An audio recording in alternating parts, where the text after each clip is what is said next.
So why trying to fix the problem of procrastination actually perpetuates it even more?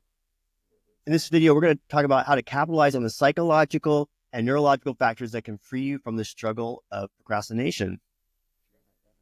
And we're going to really talk about all different kinds of procrastination, but we really are talking about, how you procrastinate through helping your health and well-being by, how you procrastinate on healthy eating, your exercise or your movement, easy to procrastinate on, or even in looking at your sleep procrastination. Some people call it bedtime revenge procrastination. So it's finally your time of the day, and you don't want to go to bed, so you procrastinate going to bed, or even just for your productivity that, keeps your stress levels down. And so, Deborah, let's talk about this concept of how focusing on fixing your procrastination problem is actually making it worse. That is such a great question. And I love it because when we're procrastinating, there's such a range of negative emotions associated with it. You can take your pick, is it guilt? Is it shame? We hear all the time about shame, overwhelm, frustration, anxiety, et cetera, et cetera. And I just invite you to, whoever's listening is to think, what are those emotions when I think of my procrastinating habit or my not getting things done in time? And you'll see what comes up. And those feelings are demotivating. So what happens is we think, we got to fix this problem. What is the problem? And we think of the problem, and then the feelings associated with that problem arise. And what are we going to do? We want to avoid those feelings. How do we avoid those feelings? We avoid thinking about the problem. At the same time, if problem solving and fixing the problem is our only approach to how to help ourselves become more productive, then of course we are not going to fix our procrastination problem because, as I said, it brings in all the negative emotions. Yeah. Which we avoid. Right. And that really goes back to a key principle is that, our emotions drive our behavior, create our behaviors. And if we have negative emotions, that's working against creating the behaviors that we want to create. We avoid those. There's avoidance. Right. We really talk about those avoidance behaviors in our ultimate guide to getting things done without procrastinating. We have a whole section on that, and that we can put the link in our show notes. But let's talk a little bit about that a little bit more. Tell me what's your thoughts on that. So in terms of avoiding, yes, we want to avoid distasteful, unpleasant, icky, boring, overwhelming tasks, right? We want to avoid it. So, and emotions drive behavior. At the same time, we aren't in control of our emotions. So then how does that figure if we don't control our emotions? How do we create the kind of emotions that do foster productivity and reduce that tendency for procrastination? Have an answer? Because that's really the crux of it. Well, I think, we control our emotions when we are noticing them, when we are paying attention to them. And that's really what is key to, I think, helping with yourself with procrastination is noticing you're actually avoiding these things or are procrastinating in a way that is not helping you reach your goals. It's that noticing that emotion that is coming up when you are procrastinating. That's right. And then what do you do with it? And so we talked about this earlier in the week, and you said something that so many people that we work with and we train realize that it isn't their fault. If they're stuck or if they're having a problem, it isn't their fault. And then we added, but it is their responsibility. So it isn't your fault that you're feeling these emotions, that you want to avoid them. You are aware of them, you notice, you accept them, but then what do you do about them? And that's your responsibility. You have a choice. And so this is where psychological flexibility comes into play and focusing on your values. Because if it's only the transitory feeling, I really do want to work out. It's too cold to go outside. I have money for the gym, but I could work out in the middle of my living room and put on a video or even just put on some good music and run in place. But my living room, I hate folding laundry. And frankly, I have 15 loads of laundry dumped in the middle of my living room. I just can't bring myself to fold the laundry. Therefore, I don't exercise. So then we run away and avoid. So let's accept we feel that overwhelm, that we're not to blame for that feeling, but we're responsible for what we do as a result. Now, here's the tricky part, and where I wanted to say that in this podcast, we are going to, you will be free of procrastination or a tendency to procrastinate. At least I'm just estimating 50% of what you procrastinate on, probably more, but I'm going to free you instantly. We are going to show you how you immediately will be free of procrastination. Why? Because so much of what we do and procrastinate on are things that we've been told. Oh, you should do this. You should fold your laundry as soon as it comes out of the washing machine. You should do this. You should do that. How many shoulds and ought tos have you heard in your life? 1 billion.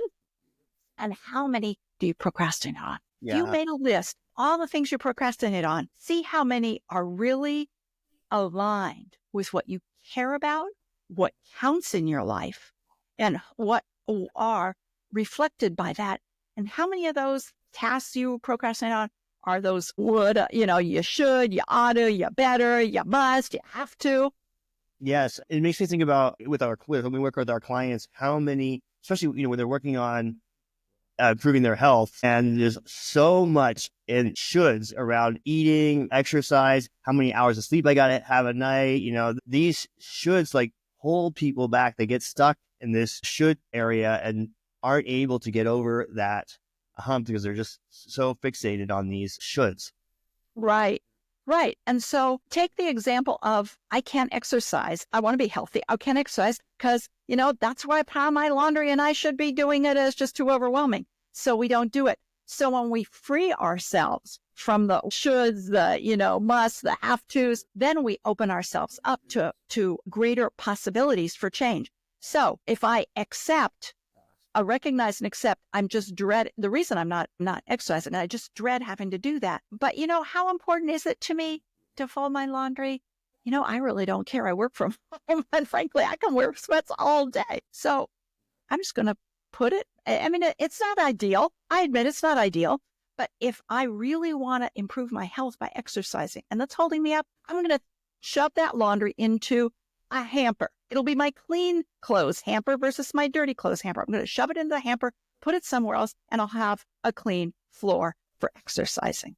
Now, that might be crude, but it has some seeds that could blossom into a lot greater health and more fun for you. Well, also the should is limiting the ideas that you can have to how you can exercise or how you can eat healthy. Because if you say you should work out, you should have 30 minutes of exercise a day. And so I don't have time for 30 minutes. I don't feel like 30 minutes. It sounds too painful to get started doing 30 minutes. And so then you don't do it at all. And so you get stuck in that should, blocking you from, wait, there's lots of different things I could do to get some movement. I love the idea just running in your house, or you can even hurdle over your laundry. Add that into your. Yes. Because you become much more creative. Then you become much more creative when you take away that should, and you just focus on those ideas. Yeah, and we're probably thinking, that's a ridiculous hurdle over your laundry. But yes, in fact, yes, because as we think about make hurdles of your laundry, it's so ridiculous, but don't you laugh? Yeah. And what is the feeling when you're laughing? That idea, well, I could have some hurdles. I could just jump over them or, just step over them, a high step over my laundry. I mean, that's ridiculous. It's fun. You have good feelings. It's creative. And it's so ridiculous. It'd be a great story to tell people. How do you get exercise? I don't bother with the gym. I just set up a obstacle course in my living room with my laundry that I realize to fold and put away. That's someone else's, values. It's not mine. I value my health. Yeah. And that's really what I think is the crux of what we're saying here, how we allow ourselves to have more opportunities to achieve the goals that we want to have is by looking at what do we value the most. And if sometimes noticing when you're procrastinating that it might just not be important to you. And that's okay. And that's something to be able to notice. It's just not that important to me that I fold this laundry, keep this example going. But my health is something that is the most important for me. Yeah. And so let's expand on that idea of, first of all, noticing where you're getting those shoulds and, musts and have tos and oughts, and go even farther. And this is really the start of all change, sustainable change. I'm not talking about, Okay. well, you could do a SMART goal and blah, whatever, do it for a month. I'm talking about when we talk about change and sustainable change, we're really talking about not what the task is, but it's the transformation. Is who will you become as a result of doing that task? So you may actually do a task that's important to you, like doing exercise in the middle of your floor because you want to be healthy and why? What difference will that make for you to be healthy? Because you'll be able to take part in all the activities that contribute to your feeling like you have a purpose and that you're living the values that are important to you. And you're making a contribution to yourself, your family, community, etc. And when you zero in on what those values are, what your dream is, and what difference following those tasks will be, then first of all, it's creative, it's fun, it triggers, it's a catalyst for positive emotion, which is we started with emotion drives behavior. It's positive emotion that drives sustainable behavior. Of course, you can always do stuff because someone's following you with a stick. That's not sustainable. And it's really becoming who you are. When you become an active person, then you may not go to the gym, but you'll take a walk, or you'll decide, it's raining outside. I'm just going to run up 10 flights, one flight of stairs 10 times. There are so many possibilities that are open to you that you can't even think and dream about now because it's infinite almost when you become the person you dream of. Yeah. And so for an action for people listening is to actually write this down and, what is your goal? What difference will that make? And keep asking yourself, what else? Challenge yourself to write 10 things what else it will make. And when we have our clients do these during our quests, over and over, we hear, wow, just keeps getting deeper and deeper. And then I get to the point like, well, what difference would that make for me? And then you get to some basic, that's where you get to your values piece. And that's where really it stands out. Like, this is how I really want to come show up in the world. Yeah, that's it. And we know that what is one factor that contributes to good health? It's feeling positive, having a positive outlook. Happier people do more health affirming behaviors. So, if it's going to the circus or, in the circus or doing something that isn't fun, that isn't sustainable, go to the circus, have fun, come back and think, who am I? What kind of person do I dream of being? And when I am that person, not what do I have to do to be that person, but project into the future as if your dream is already your reality. And when I am that person, I'm filled with that kind of healthy, vibrant energy. What do I notice myself doing? To tell you the truth, I probably would fold my laundry, but I don't. I probably would feel a little less stressed, so I'll do it. It's not what I have to do, but it's a reflection of who I am in my ideal state. And that is sustainable. Yeah. Our brain, if we go from the neurological standpoint, our brain loves a clear identity. It craves that clear identity. And so when you see yourself as someone who naturally takes action towards improving your health, your brain starts to reinforce those behaviors that match that identity. And when something happens that you're doing that doesn't match that identity, there's a fission that's going on that between they're fighting out that what that identity is. So the more you do the ideal self that you want to be, it reinforces that and makes that identity stronger. Yeah. And that ideal self doesn't have to be a big gesture. It can be the tiniest thing when you are, embodying that person who is productive, who puts their health first. What's even one tiny clue that is your reality? You think, and then it opens up your imagination, your creativity, and you realize, there was a really healthy guy I knew. I saw how he ate. He laid out his silverware very, very orderly, and he took his time. And I realized I have some silverware that I really like using. I could do that. And you start to construct the life in the tiniest details in tangible, objective, concrete ways that aligns with that vision that you've created of your ideal self in your preferred future. At the beginning, you talked about we're allowed to have these emotions. They're not our fault, but we are responsible for how we take action on them. And, this reminds me of, having reinforcing the agency that you have over yourself. And we talked about this in our self-talk quest, is rather than saying, I have to go out and run, or I have to eat healthy. Instead, rephrasing that to say, choose to eat healthy today, or I choose to go on this walk, or I choose to go to bed on time. This reinforces that agency that you have, and then makes you feel more powerful in all the actions you have in your life. Right.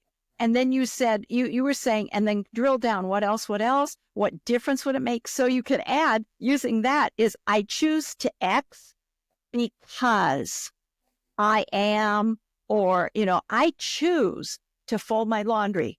I admit it is a noxious task. I hate doing it, but I choose to do it because I am a healthy person. And when my floor is clean, I could do the kinds of exercises I want to do on the floor right there. And it makes me happy.